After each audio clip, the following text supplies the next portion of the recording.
Great. Yeah, thanks for the introduction, and thanks for everyone for joining me today. Thanks for sticking around. Today I'll be presenting some research that I'm just starting up, and I had the opportunity to evaluate some experimental riparian forest manipulations here in Humboldt County, California. Before I begin my presentation today, I'd just like to acknowledge my co-authors on this research. First is my advisor, Jason Dunham, and then my committee members, Brett Harvey, Ryan Belmore, Dee Dee Olson, and Gordy Reeves. So riparian forests are changing substantially. Over time, there's been previous timber harvest activity remove riparian forests from the landscape, and riparian forests are now largely protected by riparian forest buffers. And the condition of those buffers, the forests within those buffers, differ substantially than the forests that preceded them. These buffers, the forests within buffers, tend to be comprised by early seral stands of early successional species like alder. And now that these riparian forests are protected, we can start to think about the condition that these forests are in. Some have suggested that thinning may be a solution within riparian forest, and this interest in thinning is coming from several different perspectives. The first interest in thinning is the possibility to restore old growth forest structure and composition. Like I said before, these buffers, forests that are protected by buffers tend to be dense, early seral stands, and the idea behind thinning is to be able to reduce the density and restore old growth forest structure and composition. Secondly, by returning an early seral stand to a later successional stand, there's the possibility that you might be able to shift the successional trajectory of these forests to provide a future source of large woody debris, namely, large conifers that are really important for structuring in-stream habitats. And then finally, there's also an interest in whether or not thinning may be providing an opportunity to increase aquatic productivity in headwater streams where you currently have dense riparian canopies that are really effective for providing shade and keeping stream temperatures cool, but maybe limiting in-stream production. Previous research has shown that there are ecological trade-offs associated with opening riparian canopies. When you open a riparian canopy, you often reduce the amount of shade that covers a stream channel, allowing more light to hit the water, increasing stream temperature, which if that water reaches a level which can exceed the thermal maxima for cold water adapted species, this could be a negative effect. But at the same time, opening riparian canopies have been documented to increase aquatic productivity, and this has been observed at multiple trophic levels. And so this has been observed with stream algae growing on the rock surfaces, with benthic macroinvertebrates that often are adapted to take advantage of that algal production. And then this is also tracked up to the upper trophic levels, and this is results looking at resident fish that then feed upon the increased secondary production of benthic macroinvertebrates. So these studies have all looked at dramatic changes in riparian forest conditions, namely like the complete removal of the riparian canopy. And now that we have riparian forest buffers in place, we can't do that any longer. And so it raises the question of what the potential impacts could be of riparian thinning. This leads us to the research questions that we're asking as part of this project. And the first is just to understand what the aquatic responses are associated with riparian thinning treatments that we'll be evaluating as part of this study. And then second is that if we do document any local responses associated with that thinning, are those responses held, are they limited locally, or how do they affect the broader watershed, both further downstream and at a network scale? And so this diagram on the right kind of illustrates 4 potential trajectories that these responses could go. One, there may not be any effect of the thinning whatsoever. Second, that pulse that you may observe with the thinning may be limited just to that local reach, or it potentially could spill over and continue further downstream. So to assess the effects of riparian thinning, we're going to be evaluating it at 4 different levels. And the first is going to be looking at changes in shading and canopy cover that a couple previous talks have mentioned today. And then secondly, we're going to be looking at the ecological responses. And so how does this change in riparian forest conditions affect the ecological conditions within the stream? And then third, how do those in-stream ecological shifts that may occur track up to upper trophic levels and potentially affect the growth in the bioenergetics of upper trophic level consumers like stream amphibians and fish? And then finally, putting all the empirical data that we'll be collecting into a food web systems dynamics model to get a more comprehensive understanding of how these aquatic ecosystems may be responding to these more subtle changes in riparian forest conditions. So this project is taking place in 3 watersheds located in Humboldt County, California. The first 2 are the west and east fork of Tectah Creek that are located on Green Diamond Timber Company land. And then the third is going to be the middle fork of Lost Creek located in Redwood National Park. So this project is taking place in 2 locations under different land ownerships, but these different groups are interested in thinning from different reasons, but we're going to be evaluating them in both locations. So like I said, the first 2 streams are going to be the west and east forks of Tectah Creek on Green Diamond land. These streams flow into the lower Klamath River and are lined primarily by red alder. And then the third watershed is the middle fork of Lost Man Creek, which is located in Redwood National Park. It flows into Prairie Creek, which then goes into Redwood Creek before hitting the Pacific Ocean, and it's actually lined primarily by second growth redwood. Like I mentioned before, with this project we have the opportunity to evaluate some experimental riparian forest manipulations. And we're going to be evaluating riparian thinning in 7 different locations distributed through these different watersheds.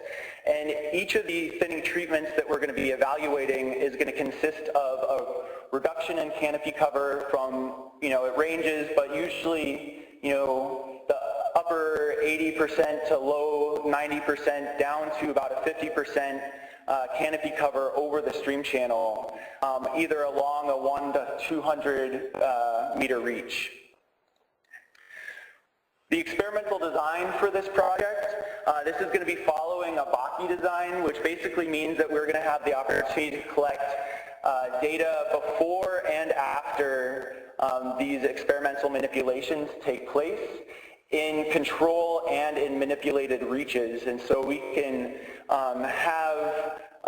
attribute any changes to the thinning itself by comparing baseline conditions to conditions after the manipulations take place.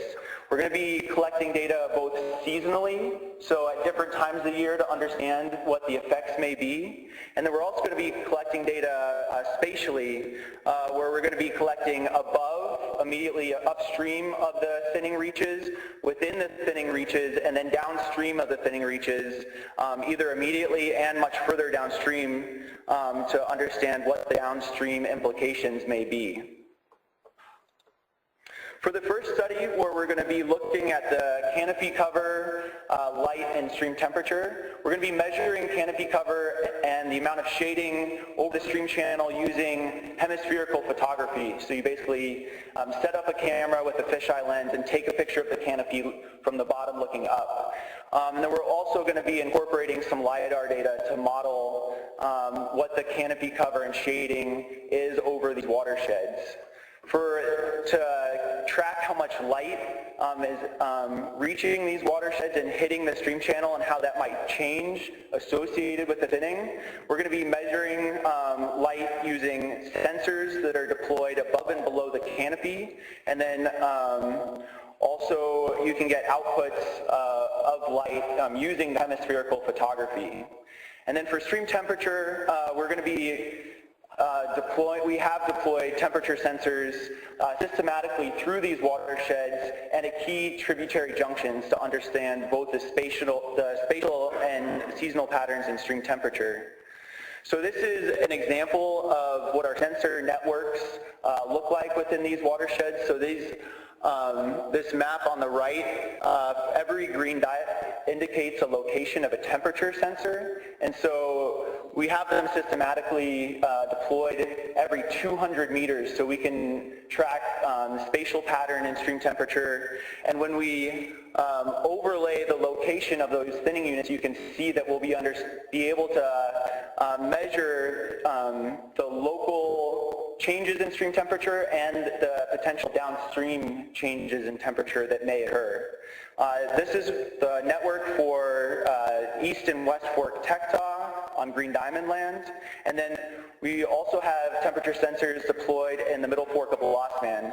The location of the proposed thinning units in Lost Man are indicated by the yellow boxes, and you can see that each neon green dot indicates a location of a temperature sensor, and you can see that we have them distributed both above, within, and downstream. For the second study, we're going to be trying to understand whether the change in riparian forest conditions, to see if that affects stream food webs. We're going to be evaluating these effects at 3 different levels. The first is going to be measuring the abundance or biomass of stream algae that naturally occurs on the stream bed, and then see if that changes after the thinning treatments take place. We're also collecting diets from upper trophic level consumers.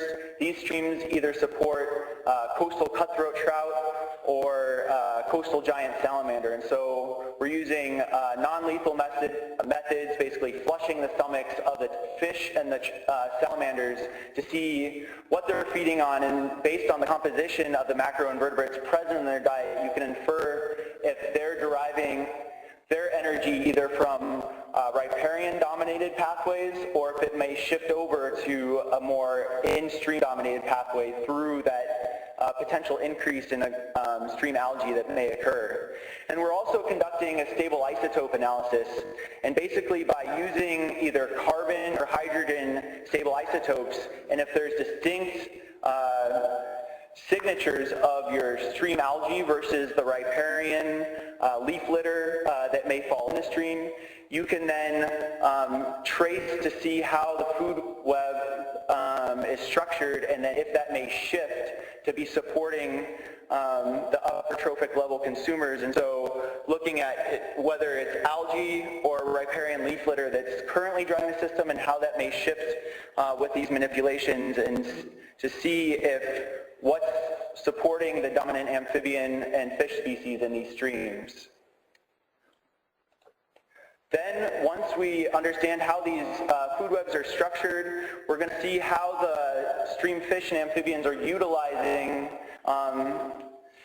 this potential change in productivity. And so, like I mentioned before, the dominant species that inhabit these headwater stream ecosystems are coastal cutthroat trout and coastal giant salamander. And we're going to be measuring seasonal growth rates, either by tagging fish with pit tags or marking amphibians with visual implant elastomer. And so we can be marking individuals and then resampling them over different times, both before the thinning takes place and after the thinning takes place, to see if the growth rates change over time. And then for the trout, at least, they have bioenergetic models that allow you to elucidate whether it's temperature, so like the thermal resources, or the prey resources, so the trophic resources that may be driving any increases in growth that we may see. Then, with all this empirical that we are going to be collecting within these streams, both before and after the thinning takes place, we're going to assemble all this empirical data and put it into a system dynamics model that will be able to provide a more comprehensive understanding of how these streams are responding to these riparian thinning treatments. This model that we're developing is a model that has been developed by one of my committee members, Ryan Belmore, who's used it to evaluate stream restoration practices and tributaries of the Columbia River up in Washington. And so we're going to adapt this model for coastal redwood headwater streams to understand how manipulations in riparian forest conditions may be affecting these stream ecosystems. And with that, we're hoping with the data that we collect as part of this project that we'll be able to provide a comprehensive, holistic understanding of how these headwater streams may be responding to riparian thinning treatments and evaluate, whether or not these thinning treatments are a good thing, or, there may still be some negative aspects that you'd want to avoid, and whether or not that would give managers the information that they would need to decide whether or not they would want to continue applying these type of treatments at similar or larger spatial scales. And so we're hoping with the information that we're collecting, that it's going to be relevant to the diverse group of land managers that are stakeholders in this project. And this includes timber companies, national park, and different resource agencies in the area. With that, I would like to acknowledge everyone that's been involved with this effort. This has truly been a collaborative project. We're incorporating universities, research agencies, local landowners and managers to work together on thinking about current riparian forest conditions and potential restoration treatments.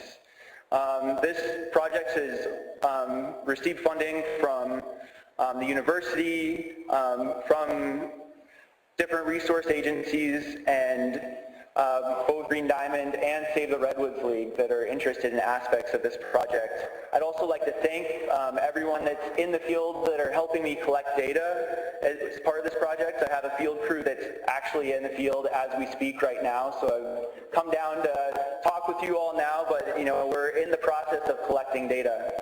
And then everyone else that has helped out with getting this project off the ground. And with that, I'd like to just tell you guys to stay tuned. We're in the process of collecting information. The thinning treatments are going to be taking place this winter, and then next year we'll be able to evaluate the post-treatment conditions. And I'd be happy to answer any questions.